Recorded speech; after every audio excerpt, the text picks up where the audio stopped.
So Alonzo Roberson grew up with possibilities ahead of him. His father, Alonzo Roberson Sr., had worked hard, going from being a carpenter, a man who worked with his hands, to earning enough money to buy out a lumber mill and make it his own. It really was an American dream kind of story. And Alonzo Jr. would be the direct beneficiary of his hard work. But while Alonzo Jr. had so much to gain, his childhood was filled with loss.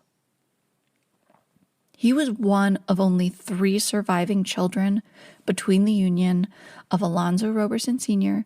and Lydia Titus, his mother.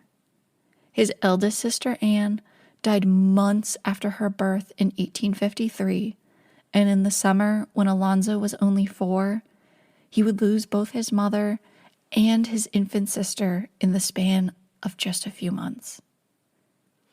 Alonzo's father would remarry 4 years later to Sarah Elizabeth Dunk in what could be considered an advantageous union.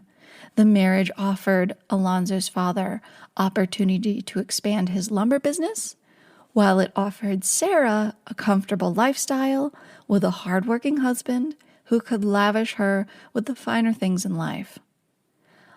Alonzo, meanwhile, was 8 years old, looking for the comfort of family. Unfortunately, this new woman was not the nurturing type.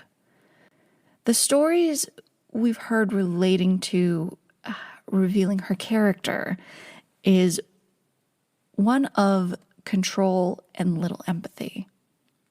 She would sometimes not give her servants enough time to eat, often making them go all day without food while toiling in the house.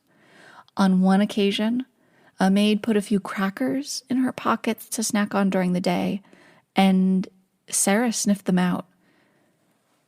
She grabbed the maid's pockets, squeezed the crackers to dust in her clutches. A cruel mistress, indeed. So, it's not unreasonable to understand that as soon as Alonzo was able, he left the house to make his way in life.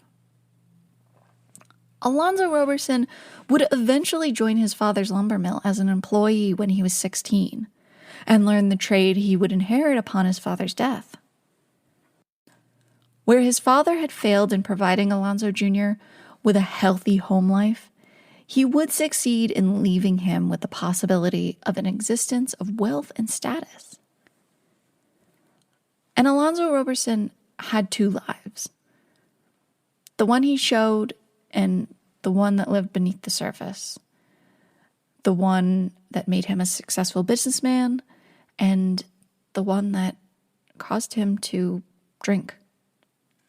He was successful, to be sure, and quite generous. There's more than one story about how he would pay for his employees' medical bills and donate to various charities, but he could not escape what lingered of his childhood. So he massaged his grief with alcohol. And there are times when Mr. Roberson can be quite lovely to visitors here. There are many stories where children have claimed to see a man making funny faces as they walk through these halls. And there are other encounters that are a little less savory. But we'll get to that in time.